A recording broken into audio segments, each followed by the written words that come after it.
This is also on Spotify now. The river begins quietly, almost as though it has been waiting for you.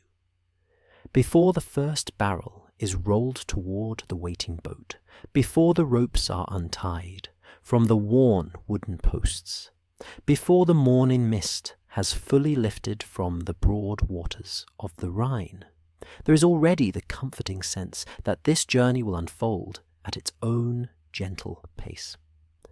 The river has carried merchants, pilgrims, fishermen, monks, and travellers for countless generations.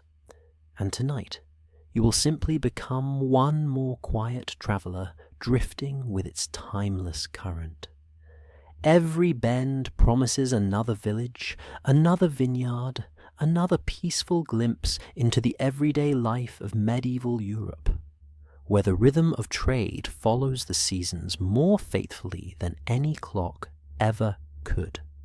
So, before we set out together, if you enjoy these slow historical journeys through the past, I'd love to invite you to like this video and subscribe for many more relaxing adventures through history.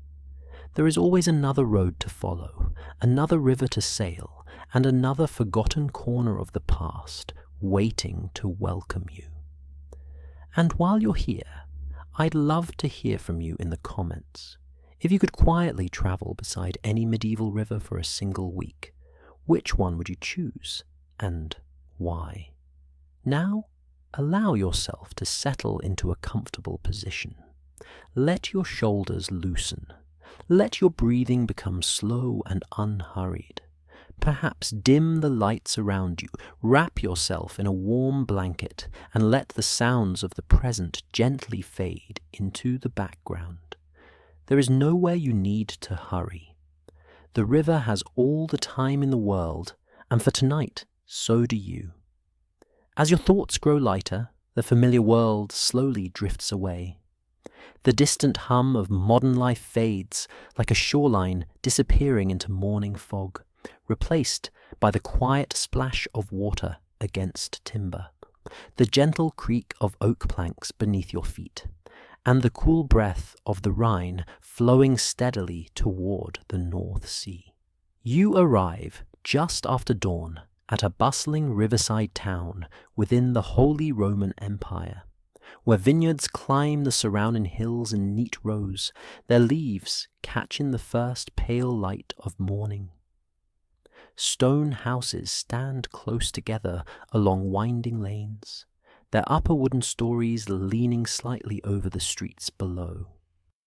The smell of damp earth mingles with fresh bread carried from nearby ovens, while somewhere a blacksmith's hammer rings softly against iron, each measured strike echoing through the waking town. Along the quay, merchants have already begun their work. Small boats drift against wooden docks, waiting to receive sacks of grain, bundles of wool, casks of ale, and carefully sealed barrels of wine. The river is not merely water here. It is a road, as important as any path crossing the forests beyond. Everything seems to move with it. A man raises one hand in greeting as he inspects several oak barrels resting beneath a simple shelter. His tunic is practical rather than elegant, though well cared for, and his leather belt supports a small knife used more for cutting rope than for defense. His beard has begun to show threads of grey, and his calm eyes suggest many years spent studying both rivers and weather. "You must be our traveller," he says softly. "I am Matthias." He is a wine merchant whose family has traded along the Rhine for many years. His voice carries no urgency, only the confidence of someone who understands that successful journeys depend more upon patience than speed. You step beside him while he checks each barrel with practiced hands.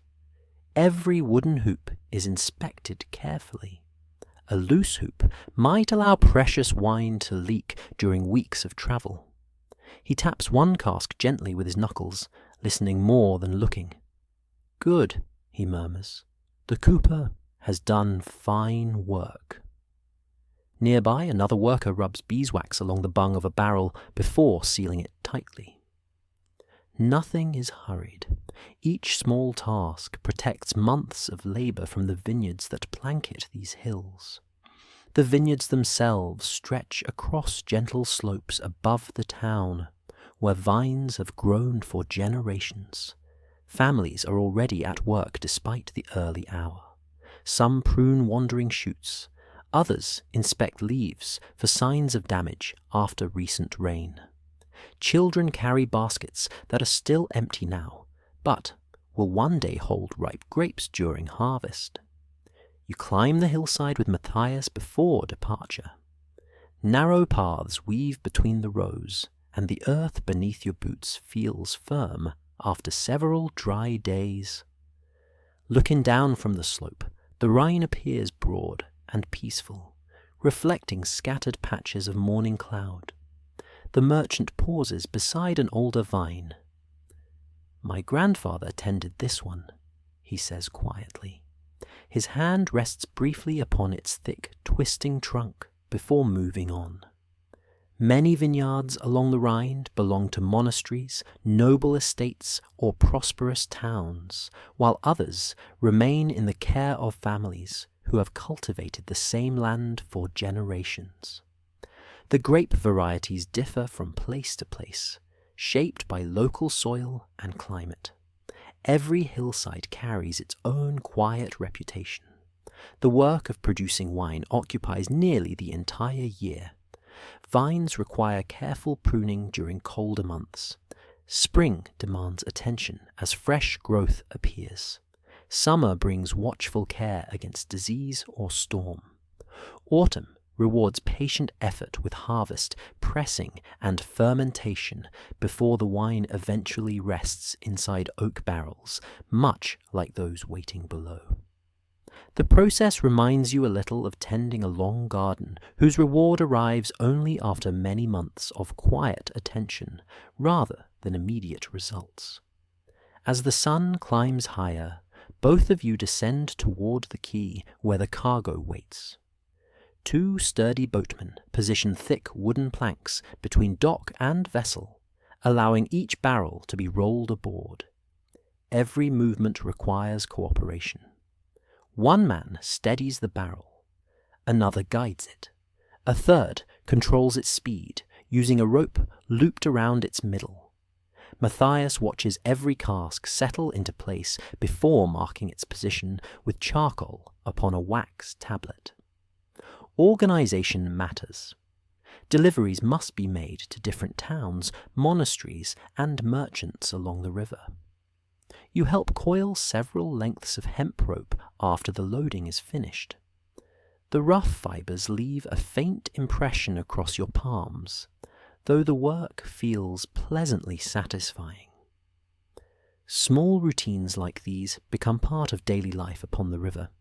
Before departure, everyone gathers for a simple morning meal beside the boat. Brown bread, soft cheese, dried apples, and onions are shared without ceremony. A clay jug passes quietly between the crew, containing watered ale that is often safer to drink than uncertain water drawn from busy settlements. Conversation remains practical. "The current looks kind today," one boatman observes. "So long as the wind agrees," another replies.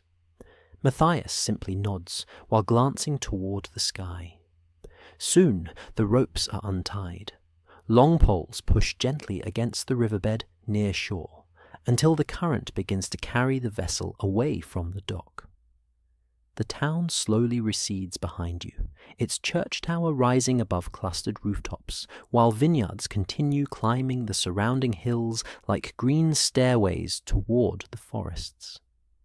The Rhine itself feels wondrously alive, not restless, not hurried, simply constant. Its wide waters have connected communities since Roman times, and in the medieval world they remain among Europe's most valuable trade routes. Boats carry timber from mountain forests, millstones carved from volcanic rock, cloth woven in busy towns, salt from distant regions, fish preserved for inland markets, and wine such as yours, prized both for daily meals and important celebrations. Rather than fighting the river, everyone aboard seems eager to understand it. The current shifts subtly around sandbanks. Gentle eddies form near rocky shores. Floating branches reveal hidden changes beneath the surface. Matthias notices each sign almost without thinking. He points toward a cluster of birds standing upon a gravel bank. Lower water there. The helmsman adjusts course slightly. No excitement follows. Only smooth passage. Hours drift peacefully by. The riverbanks change almost continuously.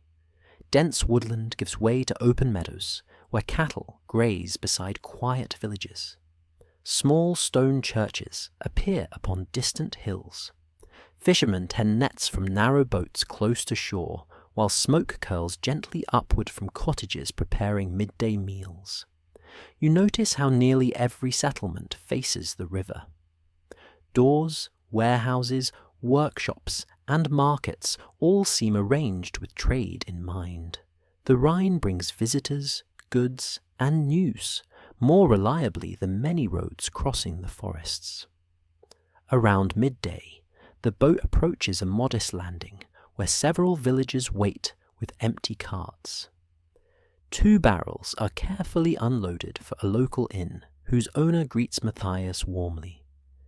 "You have arrived before the rain." "So I hope," the merchant answers with a smile.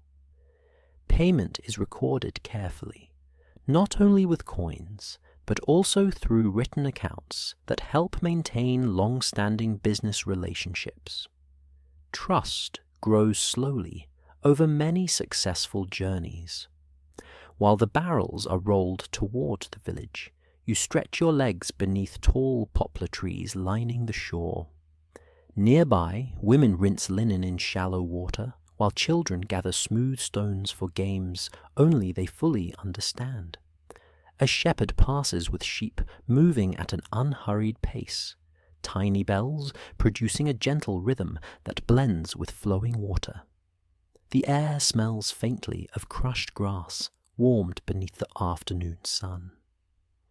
Before continuing, everyone refills water containers from a reliable spring known to local travellers.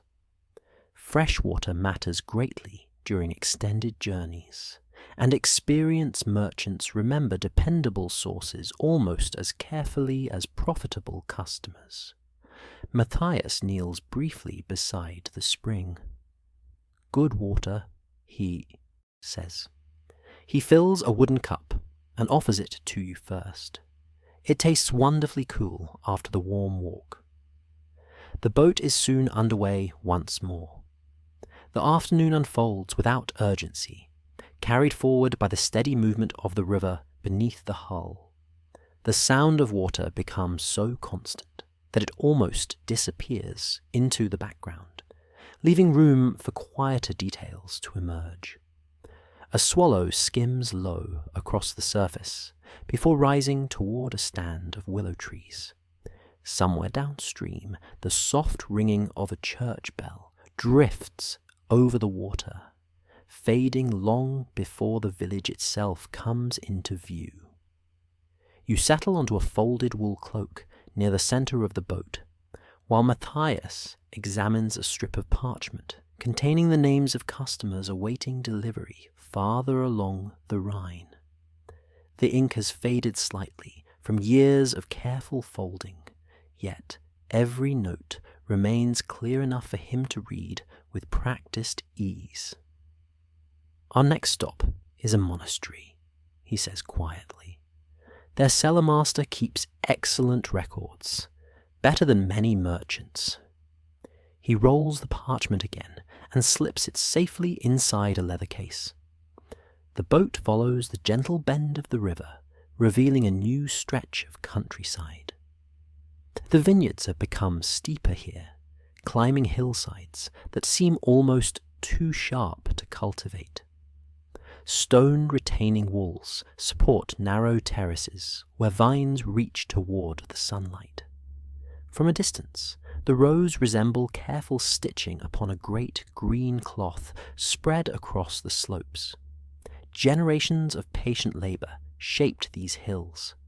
Stones gathered from nearby fields were stacked one upon another without mortar, creating walls that reduced erosion and captured warmth from the day's sun.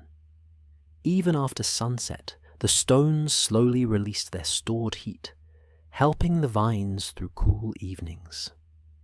You watch a family working together high above the river. A man adjusts a wooden stake, supporting one vine, while another trims fresh shoots with a small knife. A woman carries woven baskets along the terrace, and a young girl follows with determined steps, carefully collecting fallen twigs for kindling. No one appears rushed. Their movements carry the confidence that comes from repeating familiar work through every season. As the river narrows slightly between wooded hills, the breeze freshens. One of the boatmen unties a neatly folded square sail made from sturdy linen. Together, the crew raises the mast and secures the sail with hemp lines. The cloth fills gently. Not enough to overpower the current, but enough to ease the work of steering. The boat glides more smoothly, and even the creaking timbers seem to settle into a quieter rhythm. Matthias smiles toward the pale canvas overhead. A kind wind saves strong backs. The helmsman nods in agreement. Long journeys depend upon many small favours from nature. The river itself remains the true guide. Along one bank, dense oak forest stretches almost to the water's edge. Fallen branches rest among reeds where ducks paddle quietly between patches of floating leaves. On the opposite shore, open fields shimmer beneath the afternoon light, their grain nearly ready for harvest. You notice how every landscape offers different work to those who live beside it. The forests provide timber, firewood, charcoal, and game. The fields yield grain for bread and ale. The vineyards produce wine that will travel far beyond these hills. The river binds each of these worlds together. After another peaceful hour, Matthias reaches beneath a canvas covering and removes a small wooden box reinforced with iron corners. He places it carefully between the two of you. Inside are samples. Not bottles, as a modern merchant might carry, but small glazed ceramic flasks, each sealed with wax and marked by simple symbols scratched into the surface. He lifts one gently. This came from the southern slopes beyond Mainz. Another follows, and this from a monastery, farther upstream. The differences are subtle. Some wines are lighter in colour. Others carry deeper golden tones. Although sealed, each represents the character of its vineyard, its soil, and the care of those who tended the vines through changing seasons. Merchants often rely upon such samples when arranging future agreements. Reputation matters greatly, yet seeing and tasting a small portion of the product allows buyers to judge quality before ordering entire shipments. Matthias wraps each flask again with remarkable care. Nothing aboard is handled carelessly. Not the ropes, not the barrels, not even the simple wax seals protecting written accounts. As the afternoon lengthens, clouds gather quietly beyond the western hills. They drift together without menace, soft grey against the pale blue sky. One boatman glances upward. We may have evening rain. Matthias follows his gaze. Then we shall find shelter before dark. No concern enters his voice. Rain belongs to river life as naturally as sunshine. The crew begins discussing nearby landing places where boats commonly spend the night. Experienced travellers rarely continue after darkness if it can be avoided. Sandbanks become difficult to judge, floating debris harder to see, and unfamiliar stretches of water deserve caution rather than confidence. The river teaches patience. Before long, the outline of a monastery appears above the trees. Its stone buildings stand upon slightly higher ground overlooking the Rhine, enclosed by sturdy walls. A square bell tower rises above tiled roofs, while cultivated gardens spread neatly within the enclosure. Beyond the walls lie orchards and vineyards, maintained by the monastic community. The landing place below is modest, but well constructed. Several other boats are already tied securely to heavy wooden posts. The crew eases your vessel alongside with practiced precision.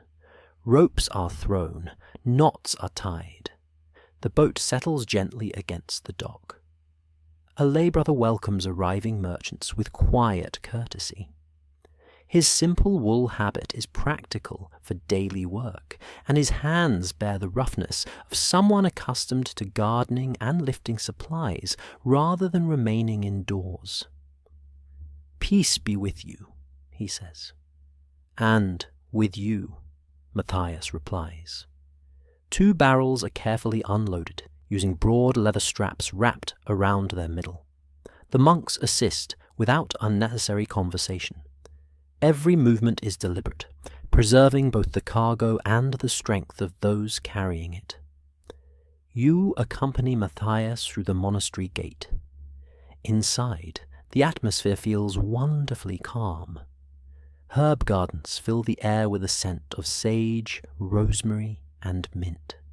Bees move lazily among flowering plants, while fruit trees cast generous patches of shade across gravel paths. A few monks work quietly among vegetable beds where cabbages, onions, beans, and leeks grow in orderly rows. Others carry baskets of freshly baked bread toward the kitchen. Life here follows regular rhythms shaped by prayer, study, labor, and hospitality. The cellarmaster soon arrives. He is an older man named Brother Conrad, whose cheerful eyes brighten as he recognizes Matthias. "You've brought the autumn vintage." As promised. They exchange no elaborate greetings. Long acquaintance requires few words. Together, they inspect the barrels stored temporarily within the cool stone cellar. The room is wonderfully still. Rows of casks rest upon heavy wooden supports. The air carries the pleasant fragrance of oak, damp stone, and aging wine. Brother Conrad checks the wax seals before marking each barrel in a ledger, written with careful script. The records are remarkably detailed. Dates, origins, quantities, payments, future deliveries. Monasteries throughout medieval Europe often preserve written accounts with exceptional care, making them valuable partners in trade. Their cellars store not only wine for religious use, but also supplies supporting travellers, guests, and nearby communities. While business concludes, you wander briefly through the cloister garden. A small fountain murmurs softly at its centre. Stone pathways surround neatly tended beds of medicinal herbs. Lavender grows beside fennel. Sage borders patches of thyme. Their fragrance rises gently whenever the breeze stirs the leaves. A young novice kneels beside one bed, removing weeds with patient attention. He smiles politely. The mint grows quickly after rain. It seems happy here. So are the bees. You both watch them for a quiet moment before returning to your separate tasks. The conversation needs nothing more. Outside the monastery walls, evening slowly approaches. The expected rain has not yet arrived, though the clouds have thickened overhead.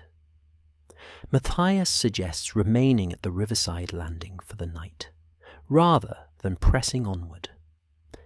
It's wiser to begin tomorrow with rested hands. Everyone agrees. The remaining barrels are secured once more beneath protective canvas.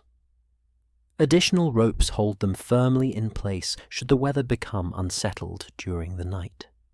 You help inspect the mooring lines one final time. Each knot is tightened, each wooden peg checked. Simple precautions prevent larger problems later.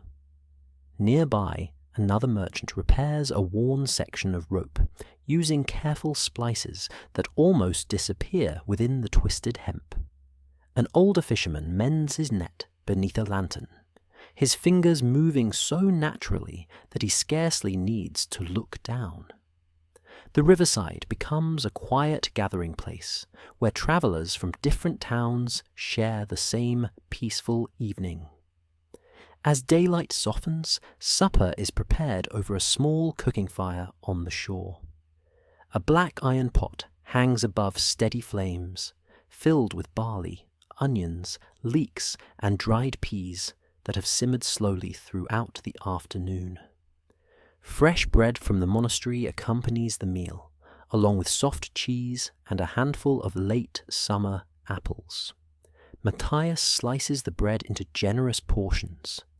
Travel always improves simple food. Perhaps he is right. After a day upon the river, even the plainest meal feels deeply satisfying. The warm stew chases away the coolness settling with the evening air. Around you, conversation remains gentle and practical. One merchant speaks of road conditions beyond Cologne. Another mentions a bridge recently repaired after winter floods. A boatman quietly recommends a sheltered bend farther downstream, where water remains calm even during strong winds. Information flows as naturally as the river itself. No one raises their voice. No one seeks attention. Knowledge is simply shared among those whose livelihoods depend upon safe journeys. As twilight settles across the Rhine, the first light rain finally begins. Not a storm. Only a soft curtain of tiny droplets spreading gentle circles across the darkening water. The canvas covering above the cargo receives the rain with a soothing rhythm. Tap, tap, tap. The sound blends beautifully with the flowing river. You pull your wool cloak a little closer while watching the distant hills gradually disappear behind drifting mist. The vineyards fade into pale silhouettes. The monastery bell rings once more. Then silence slowly returns. The rain lingers only for a little while, never becoming heavy enough to disturb the quiet evening. Instead, it freshens the air and deepens the rich scent of damp earth rising from the riverbank. When the last droplets slip from the leaves overhead, the clouds begin to part, revealing a sky where the first stars appear one by one above the broad valley. The river reflects them softly. The water is never completely still, yet its gentle movement turns every star into a narrow ribbon of light that stretches and bends with the current. Around the landing place, lanterns glow beside a handful of moored boats. Their warm light reaches only a short distance across the dark water before giving way to moonlit reflections. The sounds of work have ended. No barrels are being rolled now. No ropes are being tightened. Even the horses pulling a nearby wagon have settled beneath a simple shelter, occasionally shifting their weight as they rest. Matthias lays another piece of wood onto the small fire. The flames brighten for a moment before returning to a steady glow. "You sleep well beside moving water," he says quietly. "It carries away the thoughts that try to stay awake." You smile, listening to the gentle wash of the Rhine against the hull only a few steps away. It is easy to understand what he means. The river keeps moving whether anyone watches it or not. Before long, each traveller retires in their own way. Some spread blankets inside their boats beneath canvas covers. Others choose the shelter of nearby storehouses offered to trusted merchants. Matthias remains aboard, as he usually does, preferring to stay close to his cargo. You arrange a folded wool blanket across several empty sacks, creating a surprisingly comfortable place to rest beneath the covered section of the vessel. The oak planks beneath you are firm, but the boat rises and falls ever so slightly with the movement of the current. It feels almost like breathing. Somewhere upstream, an owl calls once from the trees. Farther away, a dog barks briefly within the village before quiet returns. The scents of wet timber, river water, and extinguished cooking fires mingle pleasantly in the cool night air. Sleep arrives without effort. When morning comes, you wake not because of noise, but because the air has changed. The coolness before sunrise touches your face. The canvas above has begun to glow faintly with pale silver light. Outside, the world is wrapped in mist. You climb carefully on the deck. The Rhine has almost disappeared beneath a veil of white, leaving only the nearest stretch of water visible. Trees on the opposite bank appear as soft grey shapes, their reflections blending into the fog, until river and sky seem to become one. Matthias is already awake. He crouches beside a small charcoal brazier, warming yesterday's bread, while a tiny copper kettle heats fresh water. He notices you and smiles. The river likes to keep a few secrets before sunrise. Neither of you speaks again for several moments. There is no need. Gradually, sounds begin to return before the landscape itself does. A distant splash, the creak of another boat's mooring rope, birdsong hidden somewhere beyond the mist. Then the monastery bell rings for the first prayers of the day, its deep notes rolling gently across the valley. As the fog slowly thins, familiar shapes emerge. The landing posts, the neighbouring boats, the monastery walls. Beyond them, vineyards climbing into the hills. Breakfast is wonderfully simple. Fresh bread purchased the evening before is dipped into warm broth left from supper. A little hard cheese is sliced with Matthias's small knife, and dried pears provide a pleasant sweetness. Nothing is wasted. Every crumb finds its place. Food carried on river journeys must remain useful for many days, so merchants choose items that travel well and spoil slowly. Before departure, everyone inspects the boat once again. Rainwater collected upon the canvas is tipped harmlessly into the river. The sail is examined for loose stitching. One boatman oils the wooden steering oar where it pivots against its support, reducing wear that might become troublesome after many more days. Matthias checks each barrel exactly as he had the morning before. His routine never changes, not because he expects problems, because consistency prevents them. Satisfied, he closes the final ledger entry from yesterday's deliveries and secures the wax tablet inside its leather pouch. The ropes are loosened. The current welcomes the boat once again. Soon, the monastery slips quietly behind you. Morning sunlight spreads slowly across the valley, touching first the highest vineyards before reaching the river itself. Tiny droplets remaining from last night's rain sparkle along every vine. Workers have already returned to the terraces. Some carry woven baskets filled with tools. Others lead small donkeys along narrow paths between the retaining walls. Their day begins early, making the most of cool morning hours before the afternoon warmth settles over the hillsides. the river bends northward. Its course has shaped both the landscape and the lives surrounding it for centuries. Castles begin appearing more frequently now.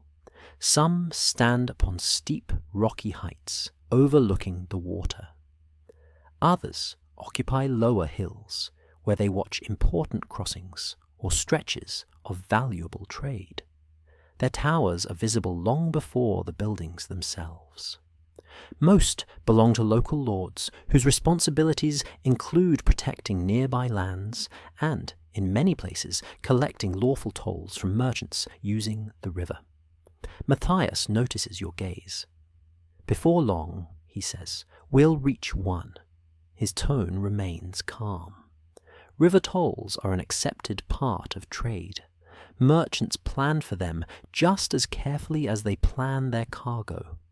By mid-morning, the castle comes clearly into view.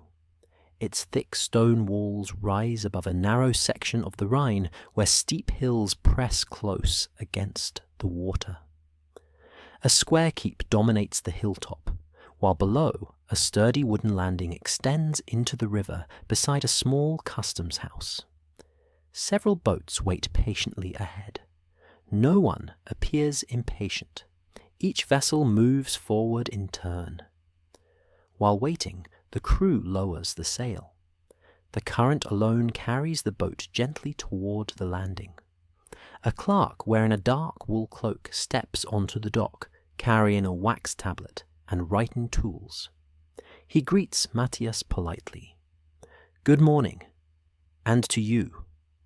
The merchant presents a neatly folded document identifying both cargo and destination. The clerk reads carefully before inspecting several of the barrels. No seals are broken. No wine is sampled unnecessarily. Only enough examination is made to confirm the shipment. Coins are counted carefully. Each one passes through experienced fingers before disappearing into a leather pouch. The receipt is recorded. The document returned.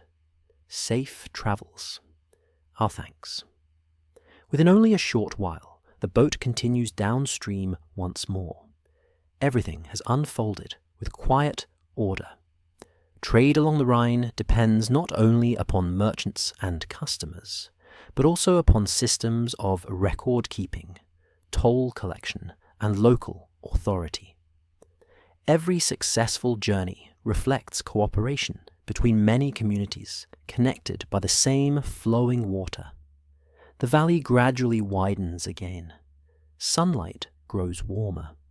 The hills soften into broader slopes covered with vineyards, orchards, and patches of woodland. Near one village, women spread freshly washed wool across wooden racks to dry in the sunshine. Farther along, potters have arranged rows of newly shaped jugs outside their workshops. Children carry bundles of willow branches toward basket makers whose craft supplies countless households, markets, and river traders. Every settlement offers something different. Each contributes its own skill to the wider network of commerce stretching across the region. Around midday, Matthias suggests stopping at a riverside meadow where travellers commonly rest before continuing. The boat is tied beneath several tall alder trees whose roots grip the riverbank securely. Grass bends gently beneath the breeze. Wildflowers sway beside the water. Nearby, a clear stream flows into the Rhine over smooth pebbles. One boatman immediately begins filling water casks. Another gathers fallen branches for a cooking fire. You accompany Matthias a short distance upstream where the water runs especially clear. He kneels beside the stream and rinses a wooden cup. "Cold enough to wake anyone," he says, with a quiet laugh. The water is wonderfully fresh. As you return, a wheel on one of the handcarts used for moving barrels catches Matthias's attention. One of its wooden pegs has loosened slightly. It is only a small problem. exactly the kind worth repairing before it grows larger. Together, you help steady the cart while the boatman carefully removes the peg, trims a small replacement from a piece of seasoned oak, and gently taps it into place, using a wooden mallet. The repair takes only a few minutes. When finished, the wheel turns smoothly once more. No one praises the work. No one complains about the delay. Such maintenance belongs naturally to everyday travel, like preparing meals, or checking ropes, or drying damp clothing after rain. These quiet routines are what carry merchants safely across long distances, season after season. Soon a simple meal is prepared beneath the shade of the alders. The broth today is lighter than yesterday's, enriched with leeks, beans, and small pieces of smoked fish purchased from fishermen earlier that morning. Fresh herbs gathered near the monastery are added at the last moment, filling the air with the pleasant fragrance of parsley and thyme. The meal is hard slowly. Above you, leaves rustle softly. Beyond them, the Rhine continues its endless journey northward, and before long, so will you. The shade beneath the alder trees offers a welcome pause from the bright afternoon sun. The breeze carries the pleasant scent of damp grass, mingled with the sweetness of wildflowers growing along the edge of the stream. Dragonflies move effortlessly above the water, their delicate wings catching flashes of light before they disappear among the reeds. No one feels inclined to hurry. The meal has been finished, the bowls rinsed with clean water, and each utensil carefully wrapped again in cloth. Even these small habits matter. Wooden spoons dry more evenly when wiped before being packed away. Iron knives last longer when their blades are kept free from moisture. On long journeys, preserving simple tools is nearly as important as protecting valuable cargo. Matthias folds the cooking cloth with the same care he gives to his account books.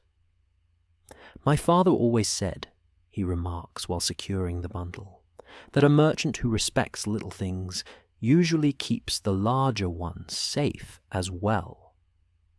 One of the boatmen nods quietly. I learned the same. The conversation ends there, complete in its simplicity. Soon the ropes are untied once more. The boat eases back into the gentle current as though it had never left. The afternoon light has become warmer now. Clouds drift high overhead, casting broad shadows that travel slowly across the vineyards. Every so often, the river bends just enough to reveal another valley opening beyond the hills, each one with its own cluster of homes gathered close to the water. Some villages are little more than a few timber houses surrounding a stone church. Others possess larger market squares, where traders from a neighbouring countryside arrive on market days with carts filled with grain, vegetables, woven cloth, candles, honey, and livestock. Although each settlement differs in size, they all seem to share the same quiet relationship with the Rhine. The river provides, the river connects, the river remembers. You notice several women standing knee-deep near the shoreline, washing wool before it is spun into yarn. Nearby, lengths of dyed cloth hang from wooden frames, drying gently in the breeze. Rich reds, muted greens, deep browns, and pale undyed linen sway softly against the landscape. Farther downstream, the rhythmic sound of wooden hammers reaches your ears. A riverside shipyard comes gradually into view. It is not large, but several craftsmen are busy repairing flat-bottomed cargo boats similar to your own. Thick oak planks rest upon sturdy supports, while carpenters shape replacement timbers with broad oars and curved adzes. Fresh curls of pale wood gather around their feet. Matthias watches with quiet appreciation. A good boatmaker earns his living many times over. You drift close enough to observe the careful workmanship. No two planks are exactly alike. Each is fitted patiently against the next, adjusted little by little, until the join is tight enough to resist years of flowing water. One craftsman pauses to spread hot pine resin into a narrow seam before pressing soft fibers of hemp into the gap. The mixture creates a watertight seal that will protect the vessel through many seasons. The scent of warm resin briefly reaches the boat before fading behind you.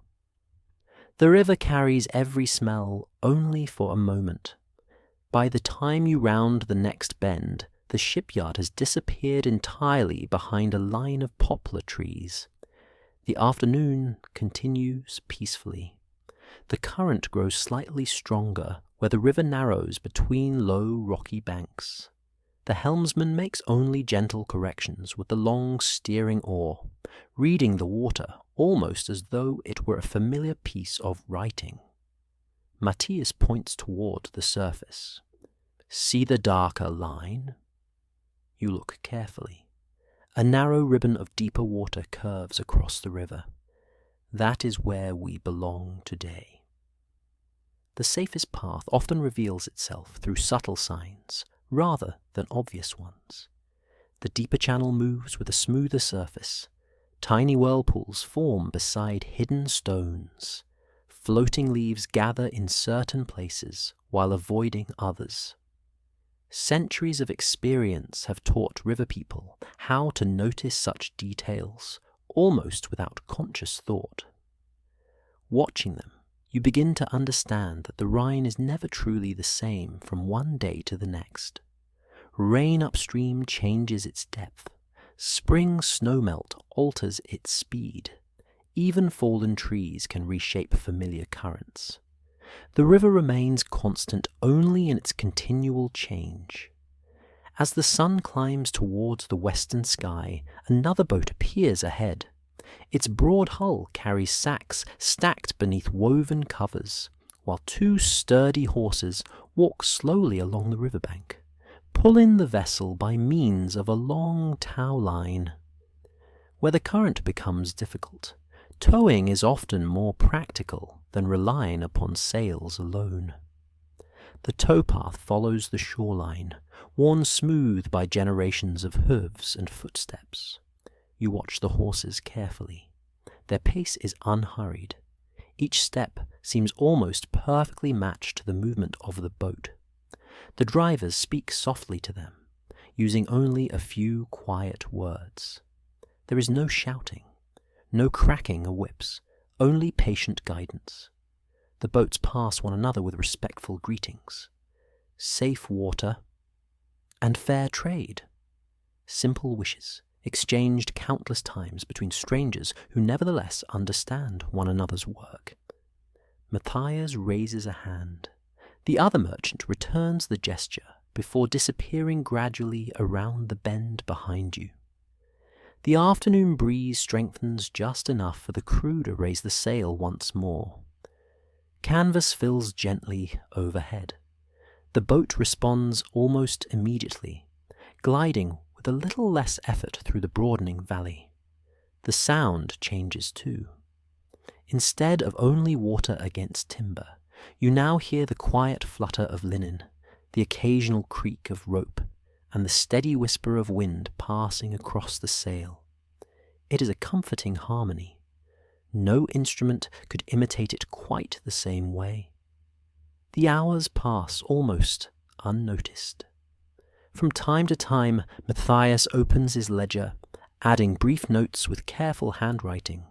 One delivery completed, another expected tomorrow, a payment received, a quantity remaining. His records are neither decorative nor hurried. Each line is neat enough that another merchant could understand it years later. Written accounts have become increasingly important throughout the medieval world, especially in regions where trade flourishes. Memory serves well, but parchment preserves agreements long after conversations have ended. Watching him write reminds you a little of keeping important files today. Though the materials differ, the purpose feels remarkably familiar: to ensure that careful work is remembered accurately and trusted by others. Late in the afternoon, the valley opens into wider farmland. Large hay meadows stretch away from the river, their grasses recently cut and stacked into rounded mounds that will dry before being stored for winter. Farmers continue working despite the warmth. Some turn the hay with wooden forks, others load wagons drawn by patient oxen. Children gather stray bundles left behind in the fields. Every member of the household contributes. Harvest seasons leave little room for idleness. Near one meadow stands a watermill beside a smaller stream joining the Rhine. Its broad wheel turns steadily, powered by the flowing water. The rhythmic splash accompanies the steady grinding of grain inside the stone building. A few villagers wait outside with sacks resting beside their feet. Fresh flour will soon become bread in ovens throughout the surrounding countryside. Matthias watches the turning wheel. It never truly rests. The mill continues spinning long after your boat has drifted beyond it. Toward evening, the crew begins searching for another suitable place to spend the night. No settlement lies immediately ahead, but experienced travellers know several sheltered coves where boats may anchor safely away from the strongest current. The helmsman studies the shoreline. There, a narrow inlet curves behind a stand of tall willows whose branches trail gracefully toward the water. The entrance is easy to miss unless someone already knows where to look. Inside, the current slows almost completely. The surface becomes smooth enough to reflect every branch overhead. It feels less like part of the river and more like a quiet pond hidden within it. The anchor stone is lowered carefully. Thick ropes secure the boat to sturdy willow trunks. The day's travel has come gently to its end. This evening, there are only 3 boats sharing the sheltered inlet. The nearest belongs to salt merchants travelling south after delivering their cargo farther north. Their empty barrels now wait to be filled with other goods for the return journey. One of the merchants strolls over carrying a small basket. In exchange for a little bread. Inside are several smoked river fish. Matthias smiles warmly. A fair exchange? Trade happens even among traders themselves. Soon fresh bread, smoked fish, onions, and a handful of walnuts are shared between both crews. One merchant produces a small pouch of dried herbs gathered during his travels. Another contributes honey sealed inside a tiny pottery jar. Together, they create a supper far richer than any single traveller might have carried alone. As the meal cooks above a modest fire, conversations drift easily between practical subjects. The condition of bridges, the price of salt farther north, repairs being made to a riverside quay, the quality of this year's grape harvest. No one speaks for long. Silence remains just as welcome as conversation. After supper, you walk a short distance along the edge of the inlet. The willow branches sway gently overhead, their leaves whispering together whenever the breeze stirs them. Beyond the trees, the Rhine continues its endless northward course, visible now as a broad silver ribbon beneath the evening sky. A heron stands perfectly still in the shallows. Its patience seems almost endless. Only after several quiet minutes does it step forward, scarcely disturbing the water. The peaceful scene settles naturally into your thoughts. The day has carried you through vineyards, villages, workshops, fields, and quiet stretches of untouched shoreline. Every mile has revealed another small piece of medieval life, woven together by the steady current beneath your feet. The fire burns lower. Lanterns are extinguished one by one. The willow branches continue their gentle conversation with the evening breeze. And somewhere beyond the trees, the Rhine flows onward through the gathering night. Morning arrives almost unnoticed. There is no sudden burst of light, no chorus that begins all at once. Instead, the darkness softens little by little, until the outlines of the willow branches become clear against the sky. A pale mist lingers above the sheltered inlet, drifting just high enough that the tops of the reeds remain visible, while the farther bank seems to dissolve into quiet whiteness. The river beyond the trees is already awake. You hear it before you see it. Its familiar current slips steadily past the mouth of the inlet with the same calm determination that carried merchants here yesterday and will carry countless others tomorrow. A faint clatter of wooden buckets comes from one of the neighbouring boats.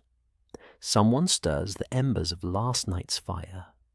The scent of smoke rises again, mingling with damp leaves and cool morning air. Matthias emerges from beneath the canvas covering, carrying 2 small clay cups. He hands one to you. Inside is warm barley drink, sweetened with only a little honey. It chases away the morning chill, he says. The warmth settles comfortably in your hands. You take your time. There is no reason to drink quickly. Across the inlet, the salt merchants have begun loading their supplies. Their empty barrels are stacked carefully inside the hull, each one secured with rope to prevent shifting during the day's travel. One merchant pauses to inspect a wooden hoop that has loosened slightly overnight from the damp air. He taps it gently back into place with a small mallet before returning the barrel to its position. The quiet repair reminds you how even changing weather asks for attention. Wood expands, wood shrinks. The river teaches its own kind of patience. Breakfast is prepared with little ceremony. Fresh bread is sliced into thick pieces. A little cheese remains from yesterday's exchange. The smoked fish is divided equally among everyone aboard. Nearby, one of the boatmen gathers fresh water from the inlet, while another checks the anchor rope for signs of wear, where it rubbed against the willow roots during the night. No task feels too small. Every careful habit adds another peaceful day to the journey. As the sun begins climbing above the eastern hills, the mist slowly lifts from the water. The willow branches brighten. The reeds reveal tiny beads of dew that sparkle for only a few moments before disappearing. Soon, the neighbouring merchants untie their boats. Hands are raised in farewell. May the current be kind, and yours as well. The words drift gently across the water.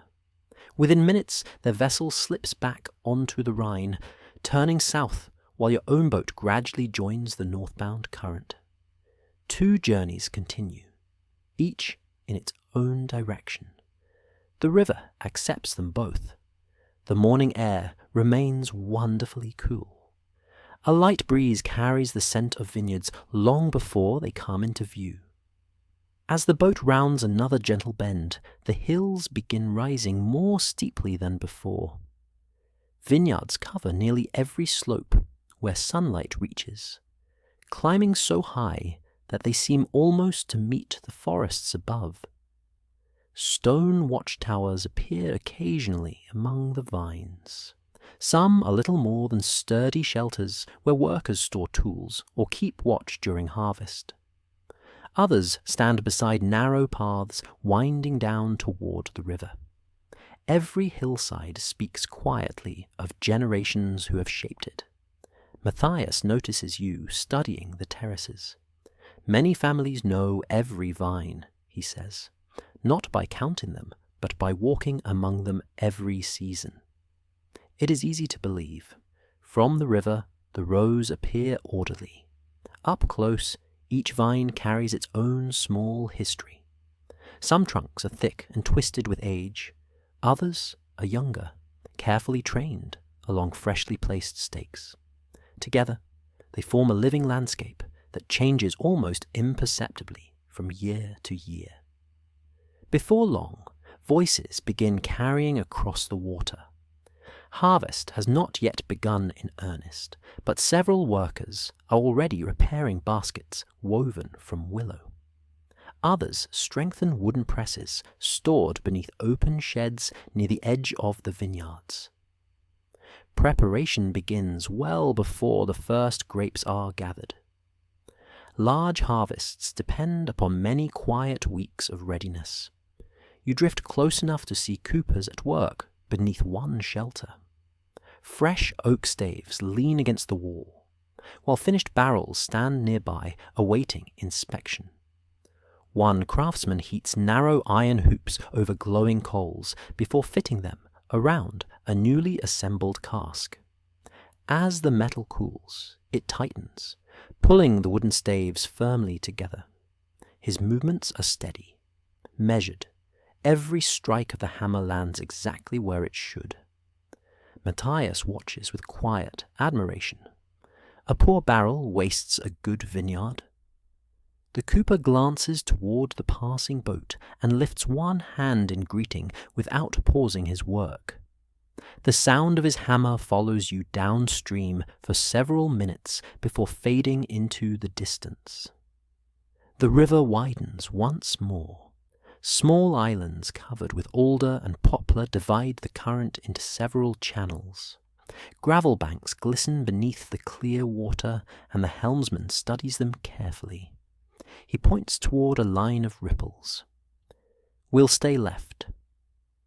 The deeper channel curves gently around the islands. The current quickens for a short while, carrying the boat smoothly between overhanging branches where kingfishers dart like flashes of blue. The cool shade feels welcome after the growing warmth of the morning. For a time, the only sounds are birdsong and flowing water. No villages, no carts, no bells, only the quiet rhythm of the river itself. You begin to notice how naturally silence belongs to travel here. Long stretches pass without conversation, yet nothing feels empty. There is always something gentle to observe. The changing shape of the banks, a fisherman lifting his woven trap from the shallows, a pair of swans gliding through calm water, cloud shadows moving across distant vineyards. The journey continues even when no words are spoken. By midday, the boat approaches a lively market town built around a broad riverside quay. Unlike the smaller villages you have visited, this settlement hums with gentle activity. Several cargo boats are already unloading timber, floated downstream from upland forests. Nearby, carts piled high with pottery wait beside warehouses whose heavy wooden doors stand open to receive new goods. The smell of fresh bread mingles with leather, wool, beeswax, and the faint sweetness of drying fruit. Matthias secures the boat, while one of the local dock workers recognizes him immediately. "You've come at a fortunate time." "So it seems." "The market is full today. Only one barrel is due for delivery here, leaving enough time to stretch your legs while business is completed." You step onto the quay. The stone beneath your boots feels warm beneath the afternoon sun. People move steadily through the market, without rushing. Farmers display onions, cabbages, turnips, beans, and apples arranged in neat baskets. A baker offers dark rye loaves, still warm from the oven. Nearby, a tanner has hung finished leather where it catches the breeze. A group of women examine bolts of linen brought from another region, running careful fingers across the tightly woven cloth. Every purchase is discussed thoughtfully. Nothing is bought carelessly. Goods have travelled too far and required too much labour for hurried decisions. Matthias soon rejoins you, carrying a small parcel wrapped in linen. For the road, inside are dried cherries purchased from a local trader. They keep well. You each enjoy a few while walking slowly through the quieter edge of the market. A bell rings from the church nearby, not loudly, simply enough to mark the passing of another hour. Several townspeople pause briefly before continuing their work. The market flows on. Beyond the stalls stands a public well where travellers gather fresh water. A young apprentice turns the windlass, lowering a wooden bucket into the cool darkness below. When it rises again, droplets sparkle briefly before falling back into the stone basin. You help refill the boat's smaller water casks. Fresh supplies mean greater freedom during the next stretch of river, where villages become less frequent. Nearby, Matthias purchases a bundle of fresh onions, several carrots, and a small sack of barley. Simple. Ingredients, reliable ones. Meals along the river depend more upon endurance than luxury. As afternoon begins to soften, the final delivery has been recorded. The ledger receives another careful line. The remaining cargo is checked once again. Ropes tightened, canvas secured. The crew prepares quietly for another peaceful stretch of the Rhine. The market town slowly recedes behind you. Its church tower remains visible for a surprisingly long time above the rooftops, before finally disappearing behind another gentle curve of the river. Ahead, the valley opens once more. The current continues its patient journey northward, and so do you. The afternoon settles into an easy rhythm once more, as though the busy market town had been only a brief conversation before the river resumed speaking in its quieter voice. The breeze carries away the scents of bread ovens and workshops, replacing them with fresh water, warm reeds, and the faint fragrance of pine drifting from wooded hills farther inland. The sail above you hangs comfortably full, neither strained by strong wind nor left idle by still air. It simply does its share of the work, allowing the current and the breeze to travel together. Matthias sits near the stern, with his ledger resting across one knee. Instead of writing immediately, he studies the remaining barrels. Only a portion of the original cargo remains now. The empty spaces where earlier deliveries had stood make the boat feel lighter beneath your feet. It always changes the journey, he says. The boat, the purpose. He smiles gently. At the beginning, you are careful not to forget anyone waiting ahead.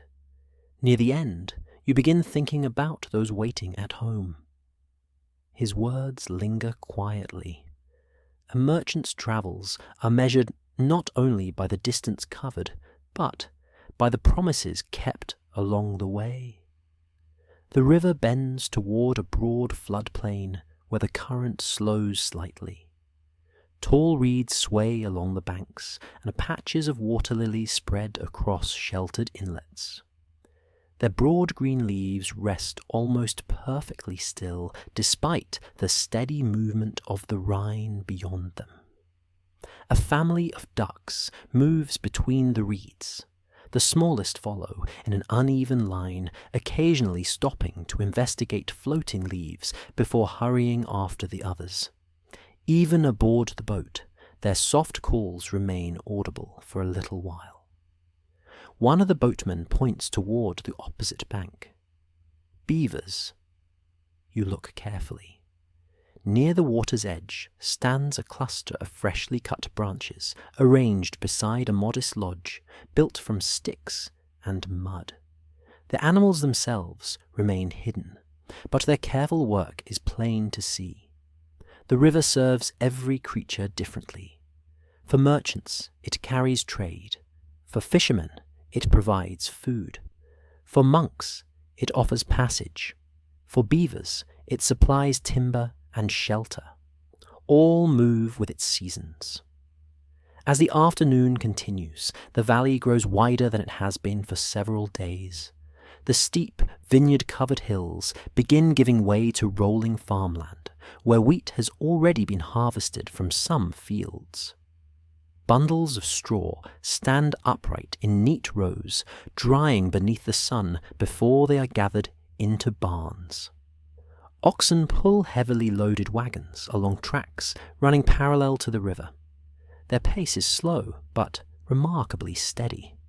No one urges them faster. The work has been planned with patience.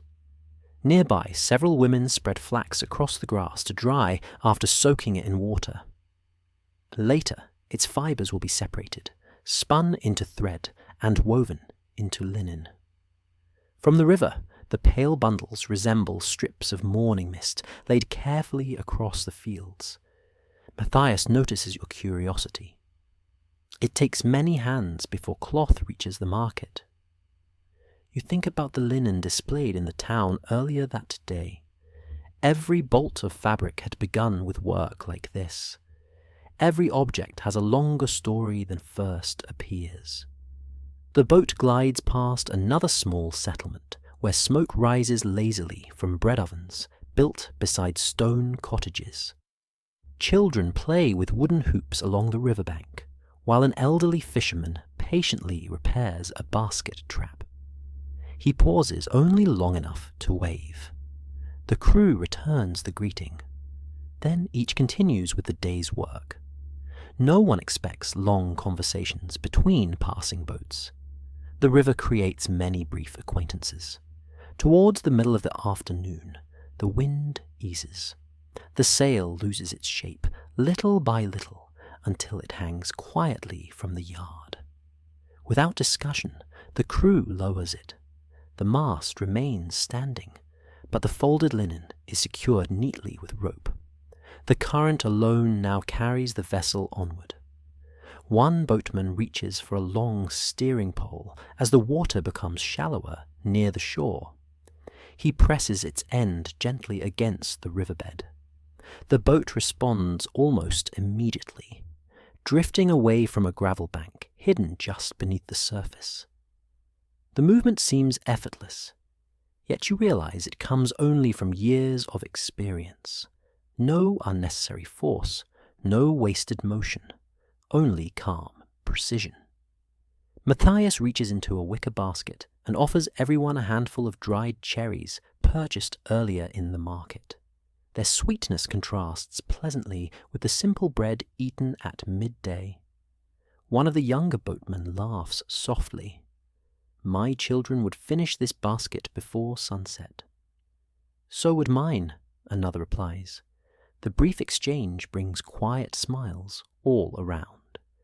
The conversation fades naturally, leaving room once again for the sounds of the river. Above, a pair of hawks circle lazily upon rising currents of warm air. Far below them, your boat continues its patient course beneath the changing sky. As the sun begins its slow descent, another broad bend reveals a riverside ferry crossing. A heavy wooden ferry boat waits beside one bank, tethered to a stout cable stretched across the river. Several villagers stand aboard with baskets, a small cart, and 2 goats waiting calmly for the crossing. The ferryman releases one line and guides the vessel across by working with the current and the fixed cable together. The crossing is unhurried. Safe passage matters far more than speed. When your boat draws near, both vessels leave generous room for one another. The ferryman lifts his cap. Matthias returns the greeting. Soon each continues on its own path. Watching the ferry reminds you that not every traveller follows the river north or south. Many simply need to cross it. For them, the Rhine is not a road, but an obstacle that has learned to become a bridge through careful human effort. Later in the afternoon, the sky grows softer as thin clouds filter the sunlight into gentle shades of gold. The vineyards become fewer now, replaced by orchards where apple and pear trees spread across gently sloping ground. Several farmers are already gathering wind-fallen fruit into woven baskets. Nothing suitable is left to waste. Bruised apples will become cider. Pears may be dried for winter. Even damaged fruit often finds another useful purpose. The boat rounds another bend, revealing a modest riverside chapel standing alone among fields. Its whitewashed walls shine quietly against the darker woods behind it. A traveller kneels briefly outside before continuing along the road that follows the river. Within moments, the figure has become little more than a moving shape among the trees. Journeys intersect only briefly, then each continues. By late afternoon, Matthias begins studying the shoreline with greater attention. We'll need a place before dusk. The crew scans both banks. Not every stretch offers suitable shelter. Some shores are too steep, others too marshy. Eventually, the helmsman points toward a small natural harbour, where an old oak tree leans over a quiet inlet, protected from the main current. It will serve. The anchor stone is lowered carefully into calm water. Ropes are secured around the great oak, whose trunk bears the marks of many previous travellers tying their boats there. Its bark is worn smooth in places by generations of hemp rope. The tree itself has become part of the river's memory. The crew begins their familiar evening routine, almost without needing instruction. Canvas coverings are adjusted. The remaining barrels are inspected once again. One boatman gathers fallen branches while another prepares the cooking pot. You walk with Matthias a short distance inland, where a narrow spring emerges from beneath limestone rocks before flowing into the Rhine. The water is remarkably clear. He fills 2 buckets. This spring has served travellers longer than either of us could imagine. Nearby, patches of wild mint grow naturally along the damp ground. With permission from the nearby farmer, who tends the surrounding pasture, a small handful is gathered for the evening meal. The farmer himself arrives leading several cows toward fresh grazing. He pauses with an easy smile. A peaceful evening? It is indeed, Matthias answers. The river has been kind today. So it has. The conversation is no longer than that. Simple words exchanged between people whose days have been shaped by the same landscape. Back at the boat, supper slowly comes together. Barley simmers gently with onions and carrots purchased at the market, while a little smoked fish is added near the end of cooking. Fresh mint leaves are stirred into the pot, lending a subtle fragrance that rises with the steam. The aroma drifts across the quiet inlet. Nearby, another crew moored farther along the bank begins singing a low evening hymn while preparing their own meal. The voices are soft enough that individual words cannot always be distinguished. Instead, they blend with birds settling among the branches and the quiet rustling of leaves overhead. No one aboard your boat speaks for several minutes. The peaceful sounds ask for nothing more. As daylight gradually fades, the surface of the Rhine reflects the changing colours of the western sky. Gold softens into amber. Amber deepens toward rose. Finally, the first hints of blue-grey evening settle across the water. Matthias closes his ledger for the day. Another page completed. Another stretch of river travelled. another handful of promises fulfilled. He places the book carefully inside its leather wrapping before looking out across the gently flowing Rhine. There is always more river tomorrow. You find yourself believing him completely. The last light fades so gradually that it is difficult to say when day truly becomes night. For a while, the western sky still holds a gentle glow behind the dark outline of distant trees. The surface of the Rhine catches that fading light, carrying it downstream in long, shimmering ribbons that slowly disappear into deeper shades of blue. The cooking fire has settled into glowing embers. Its warmth lingers, though the evening air has grown pleasantly cool. One by one, bowls are washed with water from the spring and dried with clean linen cloths before being packed away. The iron pot is rubbed with a little rendered fat to keep rust from forming during the damp night ahead. Matthias notices you watching. "My mother insisted upon this every evening," he says, carefully turning the pot in his hands. "She always claimed that tomorrow's meal begins with today's cleaning." He smiles at the familiar memory before wrapping the pot in coarse cloth. The work takes only a few moments. When it is finished, nothing has been left scattered around the camp. Firewood has been stacked for morning. Buckets stand beside the spring. The remaining provisions are safely covered. The same quiet order appears wherever experienced travellers pause for the night. Farther along the inlet, the voices singing the evening hymn gradually fall silent. In their place comes the soft chorus of insects hidden among the grasses, and the occasional splash of a fish rising briefly to the surface, before disappearing again beneath the dark water. Above you, stars begin filling the clear sky. Without the bright lights of modern towns, they seem almost countless.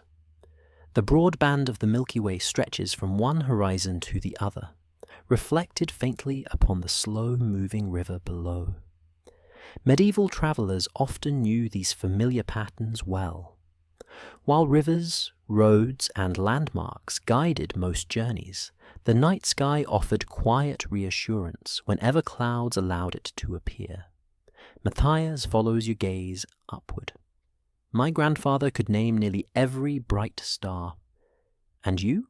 He chuckles softly. "I know enough not to become lost." The answer feels perfectly suited to him. Practical, modest, without exaggeration. The fire is allowed to burn down naturally. No one feeds it more wood.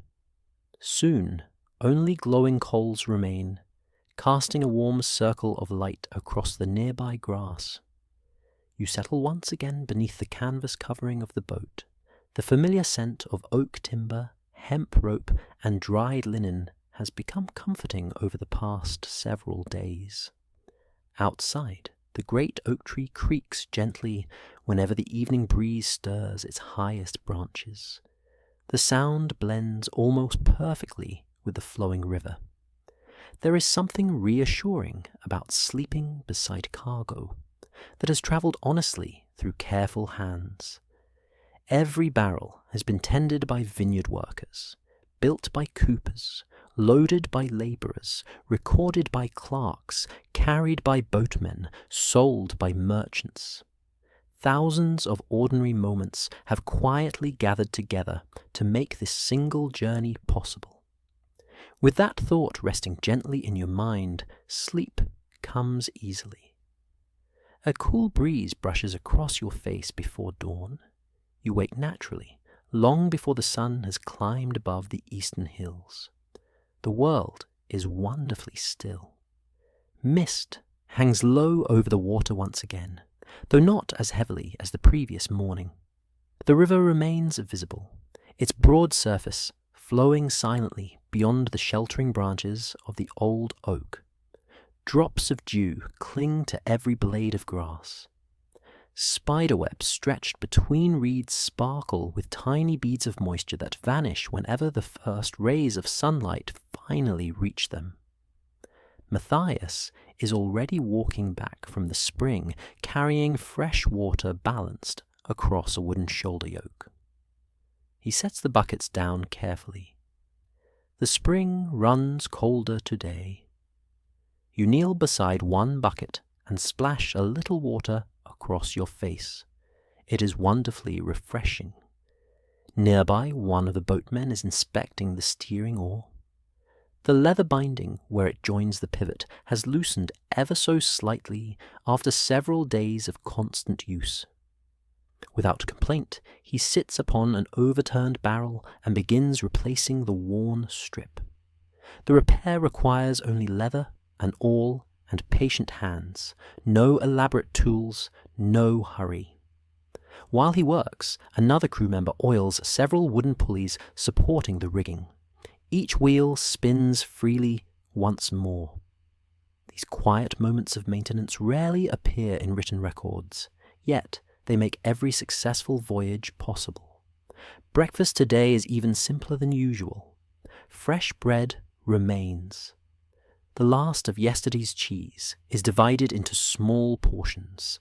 A handful of dried cherries adds welcome sweetness before the day's work begins. Matthias carefully counts the remaining provisions, not because supplies are scarce, simply because knowing exactly what remains allows sensible planning for the days ahead. Nothing is guessed, everything is observed. The boat is soon prepared once again. Anchor stone lifted, ropes coiled, canvas secured.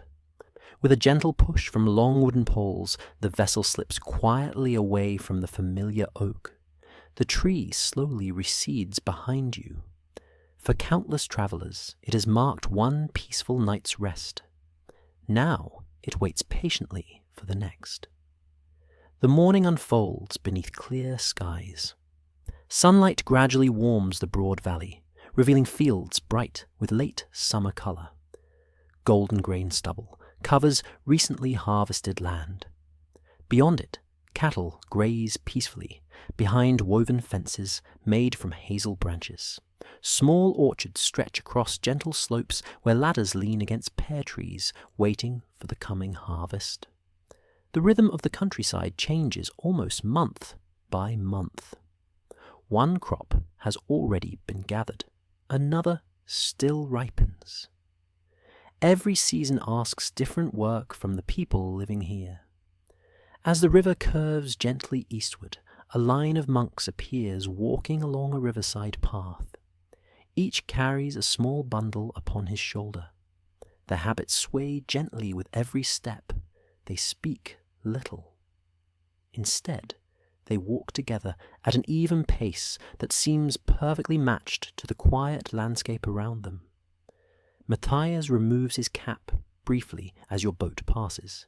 Several monks return the greeting with warm smiles before continuing their journey inland. The meeting lasts only moments, yet somehow it leaves the morning feeling even more peaceful. Farther downstream, the first signs of another trading centre begin appearing. Not buildings at first. Instead, you notice increased traffic upon the river itself. 2 fishing boats pull in heavy nets near the bank. A timber raft, assembled from enormous logs lashed together, drifts steadily with several men guiding it, using long sweeps. Beyond them, another merchant vessel carries woven baskets stacked almost to the height of its railings. The Rhine grows busier, not crowded, simply active. Each vessel has its own destination, its own cargo, its own carefully planned schedule shaped by weather and water. The helmsman smiles. "We'll have company today." Matthias nods. Busy rivers usually mean healthy markets. The banks begin changing once more. Warehouses appear beside the water, Large wooden cranes stand upon sturdy stone quays, powered by men walking inside enormous treadwheels that lift heavy cargo using thick ropes and pulleys. Their careful engineering allows single barrels, bundles of cloth, and even large stones to be raised with surprising control. You watch one crane lowering a shipment of millstones onto a waiting boat. Everything happens slowly, steadily. The workers call brief instructions to one another. The ropes remain taut. No sudden movements. The weight settles safely into place. Watching the crane at work, you are reminded of a carefully operated modern cargo lift. Though powered entirely by human effort, its purpose is remarkably similar, moving heavy goods safely and efficiently without risking damage to either cargo or people. Matthias notices your interest. Good cranes save many backs. He says it with quiet appreciation rather than amazement. To him, they are simply another useful part of river trade. As the town itself comes into view, church towers rise above rows of timber-framed houses clustered along the waterfront. Market banners flutter gently from several buildings. The smell of fresh bread once again reaches the river long before the docks do. Several bells ring across the valley, each slightly different in tone. Rather than sounding together, they answer one another from different churches throughout the town. The music carries across the water with remarkable clarity. Your boat joins a short line of arriving merchants, waiting calmly for space along the quay. No one seems impatient. While waiting, Matthias reviews the day's deliveries once more. He checks every wax seal, confirms every mark, straightens a length of rope that had shifted slightly during the morning. Preparation never truly ends. It simply continues in quieter forms. A dock worker waves your vessel forward. The boat glides gently alongside weathered timber posts, polished smooth by generations of mooring ropes. Another peaceful stop upon the Rhine has arrived, and with it, another small chapter in the long, unbroken story of those whose lives have always followed the river's patient current. The quay greets you with the familiar sounds of careful work already well underway. Ropes slide across worn timber. Wooden wheels creak beneath loaded carts. A cooper's hammer rings somewhere beyond the warehouses, each measured strike separated by quiet pauses rather than hurried blows. Gulls circle overhead, occasionally settling near the water's edge, where fishermen clean their morning catch. Nothing feels chaotic. Even in a prosperous town, movement follows a steady rhythm. The dock workers seem to know exactly which cargo should leave first, which boat should wait a little longer, and which wagon belongs beside each warehouse door. Matthias waits until the vessel is properly secured before stepping ashore. Only then does he retrieve his leather case containing the day's accounts. He looks toward you with a small nod. "We have 3 deliveries here." His voice carries the same calm confidence it has since the beginning of your journey. No matter how large or small the town, the work begins the same way. The first customer is a tavern, situated only a short walk from the quay. Its stone lower floor remains pleasantly cool, even in the warmth of late summer. Wooden shutters stand open to welcome fresh air from the river, while long tables inside have already been wiped clean for travellers who will arrive later in the day. The keeper greets Matthias warmly. "You've beaten the road merchants again. The river was generous. And your barrels. They've behaved themselves." Both men smile. There is comfort in doing business with someone whose promises have been kept year after year. Two labourers carefully roll a barrel inside, using thick wooden skids laid across the threshold. Every movement is controlled.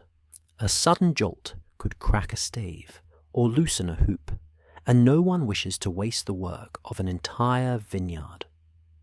While the delivery is recorded, you notice shelves lined with earthenware jugs, polished wooden cups, and neatly folded linen cloths waiting for evening guests. The tavern is quiet now. Only a baker enjoys an early meal before returning to his ovens. A pair of travellers rest beside the window, their walking staffs leaning against the wall. The day has only just begun. Outside once more, the streets invite slow exploration. They wind gently between timber-framed houses, whose upper stories project slightly over the lanes below. Flower boxes rest beneath several windows, bright with late summer blossoms. Rainwater barrels stand beside many doorways, collecting every useful drop from tiled roofs. The streets are clean. Residents sweep their doorsteps each morning, pushing dust towards the centre, where carts gradually carry it away. You pass an open workshop, where a parchment maker hangs freshly prepared sheets to dry beneath a covered gallery. Nearby, the sharp but familiar scent of a tannery briefly drifts through the air, before disappearing again beneath the sweeter fragrance of bread and apples. Every craft leaves its own small mark upon the town. Matthias pauses outside a modest counting house belonging to another merchant. Inside, sunlight falls across shelves holding carefully rolled parchments tied with coloured cords. Wooden chests stand beneath sturdy tables, each secured with iron locks. The merchant himself, a broad-shouldered man named Heinrich, rises with genuine pleasure upon seeing Matthias. "My friend, it has been too long. Only since spring. Then far too long." Their laughter remains gentle. No one embraces dramatically. Instead, they clasp forearms briefly, before sitting together at a heavy oak table. The business begins almost immediately. Samples are examined, accounts compared, weights confirmed, future harvests discussed with quiet optimism. You notice that neither man interrupts the other. Each listens carefully before speaking. Trust grows not only from honesty, but from patience. Heinrich eventually opens a small chest containing several silver coins alongside bundles of written contracts. Payment is counted slowly. Every coin passes across the table only once. Neither merchant appears eager to finish. Accuracy is valued more highly than speed. When the transaction concludes, Heinrich produces a loaf of dark rye bread still warm from the oven across the street. "You won't refuse a little refreshment?" Matthias smiles. "I never argue with fresh bread." Soon the two of you share bread, soft butter, and slices of mild cheese, while seated near the open doorway overlooking the quiet lane. A young apprentice arrives carrying a basket filled with fresh apples. Without being asked, he offers one to each visitor before returning to his work. Simple gestures seem woven naturally into daily life here. As you leave the counting house, the church bells begin ringing once more. This time, their sound is followed by people gradually making their way toward the marketplace. Today happens to be one of the regular trading days, when nearby farmers bring produce into town. The square fills steadily, rather than suddenly. Carts arrive one after another. Some carry onions braided together in long ropes.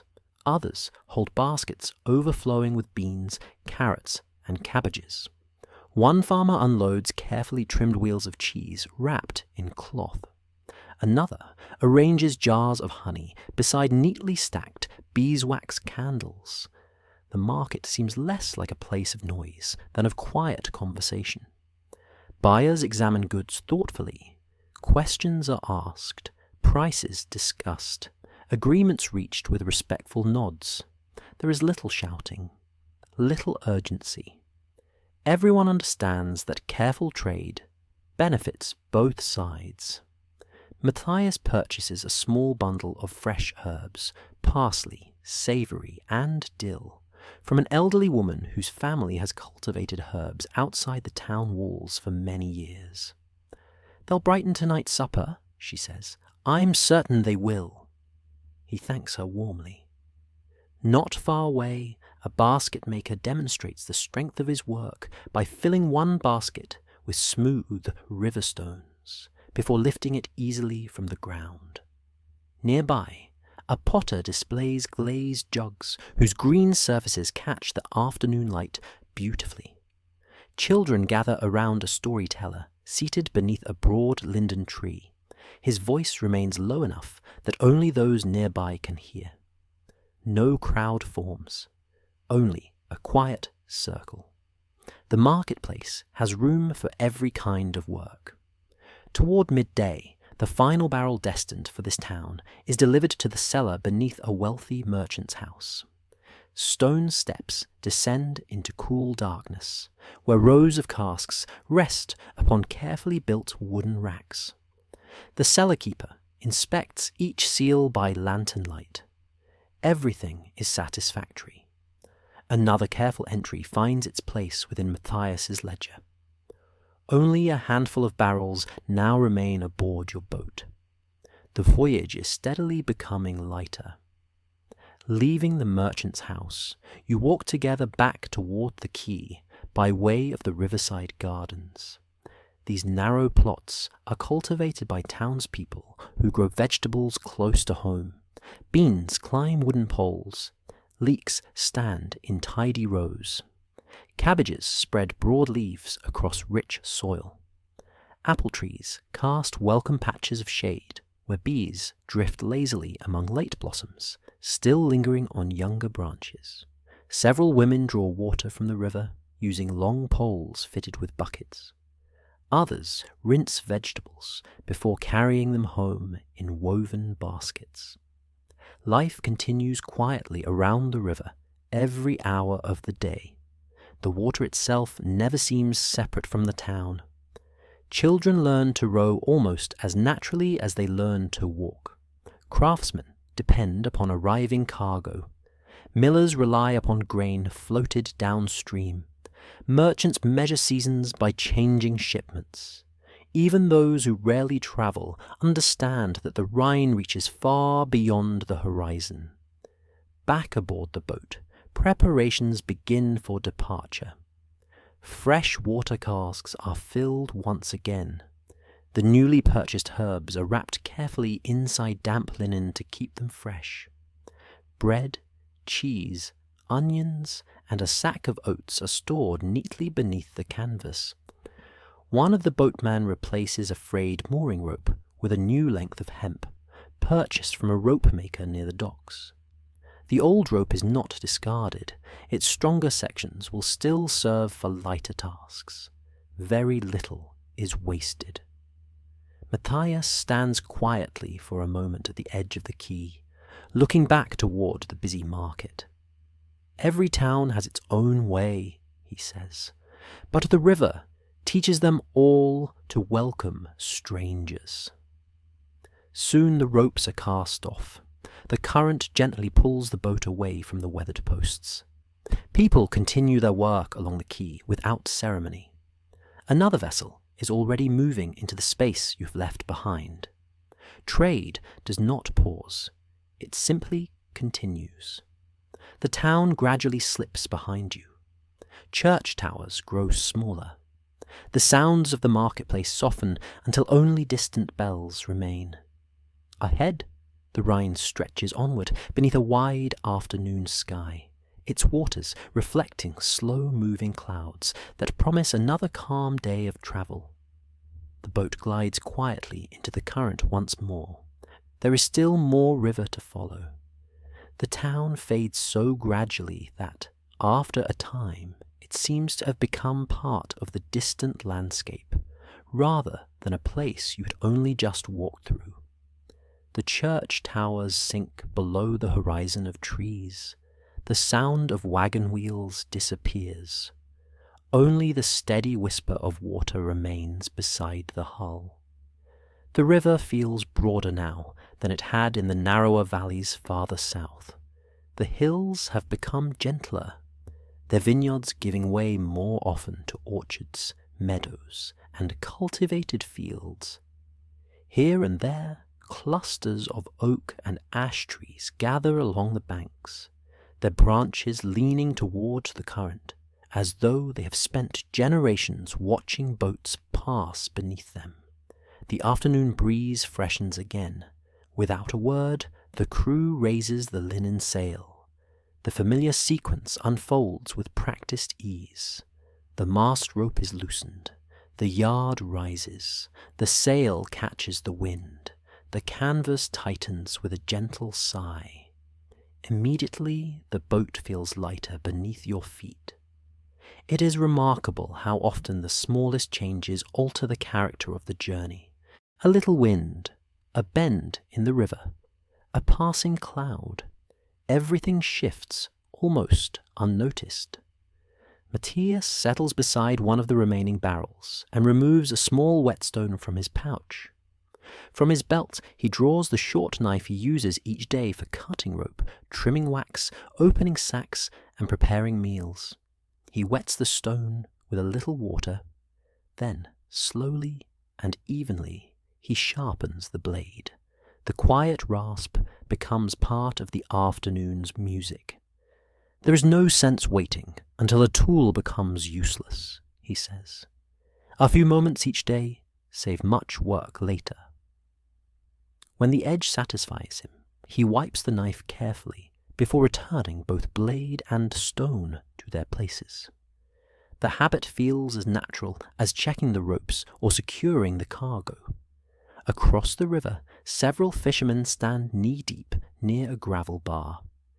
Instead of casting long lines, they guide woven basket traps into narrow channels where the current gently narrows between stones. One man lifts a trap already set earlier in the morning. Silver fish flash briefly in the sunlight before disappearing into a waiting basket. The work is quiet, measured, patient. You continue downstream, leaving the fishermen to the steady rhythm of their own day. A little farther on, the riverbank becomes lively with another kind of work.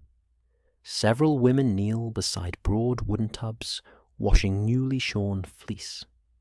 The wool has already been sorted, and now the fibers are rinsed repeatedly to remove dust and grease before spinning. Nearby, children stretch clean fleece across wooden frames, where the afternoon breeze helps it dry. Bundles of washed wool catch the sunlight, appearing almost as bright as small clouds resting upon the grass. Matthias watches for a moment. Wool travels almost as faithfully as wine. It is true. Every mile along the Rhine seems to carry something different toward another place where it will become something new. The river is less a single road than countless roads woven together. As the afternoon continues, the banks become noticeably busier. A long timber raft approaches from upstream. Unlike ordinary boats, it is built from the very logs it carries. Dozens of great trunks have been lashed tightly together, forming a broad floating platform guided by several experienced raftsmen. Small huts stand upon the raft itself, providing shelter during journeys that may last many days. The men steer using enormous oars mounted at either end. Their movements are slow, but powerful. The current does much of the work. When the raft passes nearby, one of the raftsmen raises his cap. "Good water." "And to you," Matthias replies. Soon the enormous raft continues southward, carrying forest timber toward towns where it will become beams, bridges, roofs, barrels, wagons, and ships. Nothing upon the river remains unchanged for long. Wood becomes houses, flax becomes cloth, grapes become wine, iron becomes tools. The river quietly joins every transformation. The afternoon sun climbs toward its highest point before beginning its slow descent. The warmth encourages everyone aboard to work a little more slowly. One boatman wets a cloth in the river and drapes it across the back of his neck. Another adjusts his broad straw hat before returning to the steering oar. No one complains about the heat. Late summer has always carried warm afternoons. Near the middle of the day, Matthias suggests a brief stop at a riverside meadow where a clear stream enters the Rhine beneath a stand of alder trees. The place is well known. The landing is firm, the water is clean, the boat glides gently against the grassy bank. A plank is lowered. You step ashore. The grass feels pleasantly cool beneath your boots after the warmth of the deck. The stream bubbles quietly over smooth stones polished by centuries of flowing water. One of the crew immediately begins filling water casks. Another washes several wooden bowls. Matthias kneels beside the stream and unwraps the fresh herbs purchased in town. Their fragrance has grown even stronger. Parsley, savoury, dill. He smiles with quiet satisfaction. They've travelled well? Nearby, 2 shepherd boys guide a flock of sheep toward fresh pasture. Their dogs need only the occasional whistle to understand where the flock should move. One of the boys pauses when he notices the boat. Heading north? We are. Safe journey, and a peaceful season to your flock. The exchange lasts only a few moments before each returns to the day's work. Travel often consists of these brief meetings. Faces remembered, names perhaps never learned. Yet every greeting becomes part of the journey. The crew prepares a light midday meal. Fresh bread is sliced, cheese is shared. The herbs are chopped finely and mixed with soft butter, creating a simple spread that transforms an ordinary meal into something unexpectedly fragrant. Even the boatmen notice. The market was worth stopping for. Matthias laughs softly. I thought you might say that. Everyone eats beneath the shade of the alders while watching the river continue past without them. It is a pleasant reminder that the Rhine never asks anyone to hurry. It simply keeps flowing. After the meal, the boatmen inspect the hull, where it rests against the bank. A few strands of river grass have become caught near the rudder. They are cleared away with a hooked stick. One man checks the caulking between several planks. Another tightens a wooden peg supporting a storage chest. Tiny tasks, almost invisible. Yet each contributes quietly to the safety of the voyage. By mid-afternoon, the boat is underway again. The current carries you toward a stretch of countryside unlike any you have seen so far. Broad wetlands spread beside the river, alive with reeds, rushes, and willow thickets. Herons stalk patiently through the shallows. Cormorant perch upon fallen branches, with wings spread wide to dry after diving. The water here moves more slowly, creating sheltered pools where countless birds gather. The air feels cooler. The light reflects differently from these calm waters. Even the sound of the river changes, becoming softer, where reeds absorb the movement of the current. Matthias lowers his voice, almost instinctively. It is easy to disturb this place. No one speaks for several minutes. The crew allows the boat to drift almost silently. Only the gentle creak of timber accompanies the calls of distant birds. You notice tiny ripples spreading across one quiet pool. A family of otters appears briefly, swimming together before vanishing beneath overhanging branches as quickly as they came. The moment lasts only seconds. No one points excitedly. No one breaks the silence. Instead, each person simply enjoys having witnessed another small piece of life along the Rhine. The wetlands gradually give way to firmer ground once again. Beyond the reeds, cultivated fields return, interrupted here and there by orchards heavy with ripening fruit.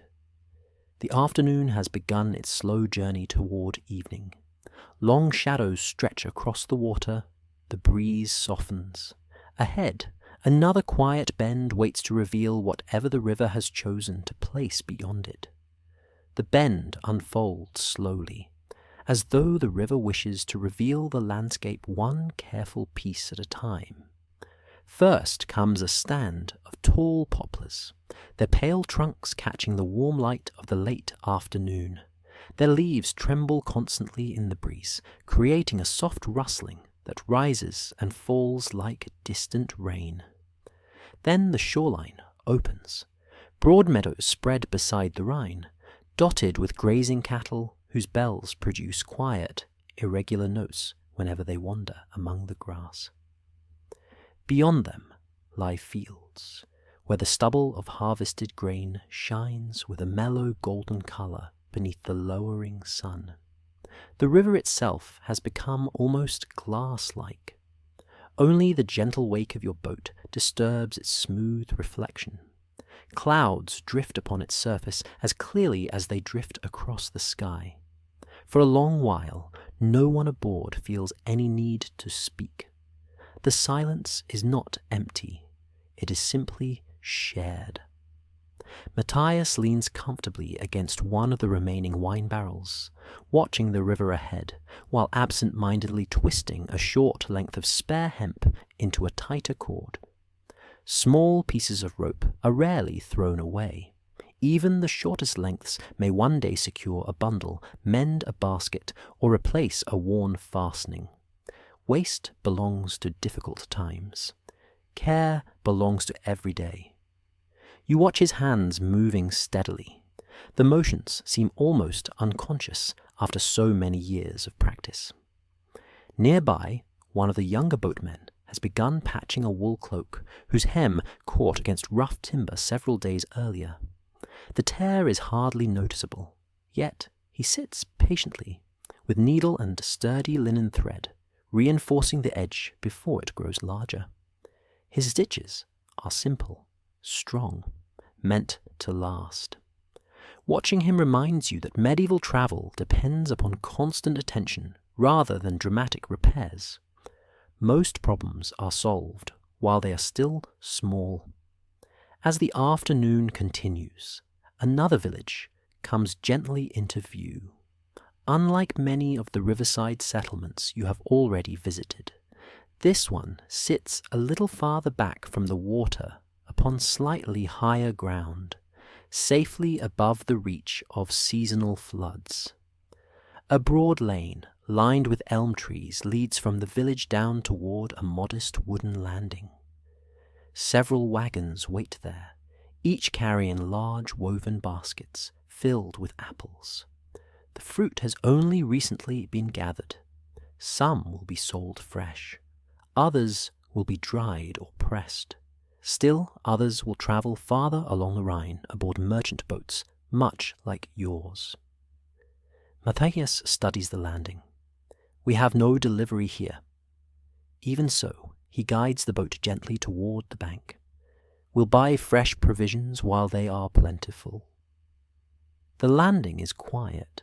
A single ferryman is repairing one side of his small vessel while humming softly to himself.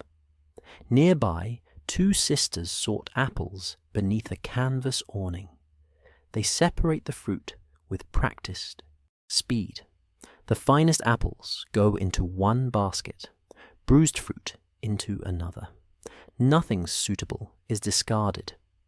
You help carry a small sack from the boat, while Matthias greets the orchard keeper, an elderly woman with silver hair tucked neatly beneath a linen veil. The harvest has treated you well. She smiles warmly. Kind weather has done most of the work. They spend several minutes discussing the season, a late frost that never came, a welcome stretch of summer rain, the steady warmth that allowed the fruit to ripen slowly. These quiet observations matter greatly. Every merchant understands that weather shapes trade long before goods ever reach a market. Soon, Matthias selects several firm apples along with a small basket of late-season pears.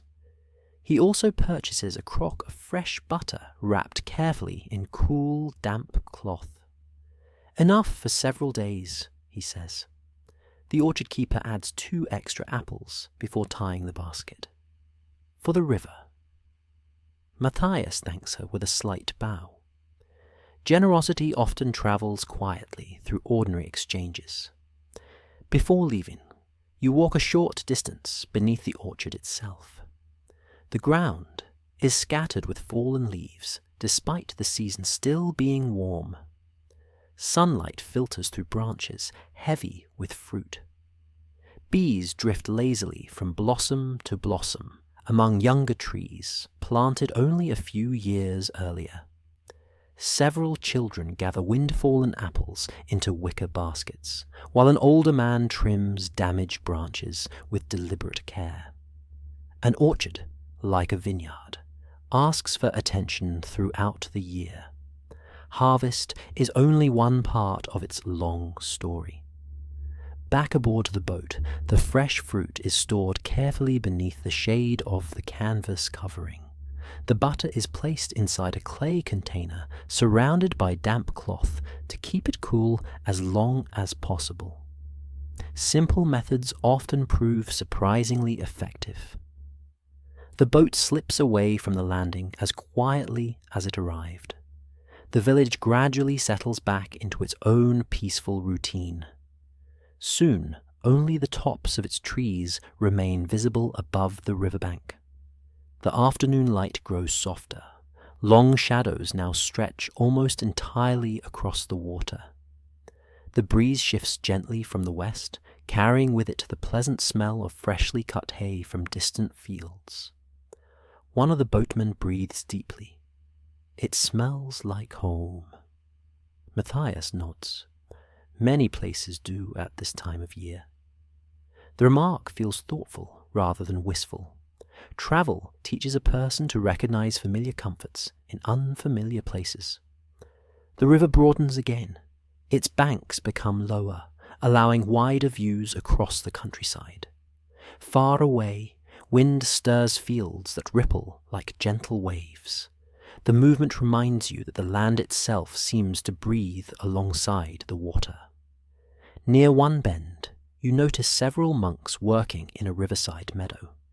Instead of tending vines, they are gathering medicinal plants.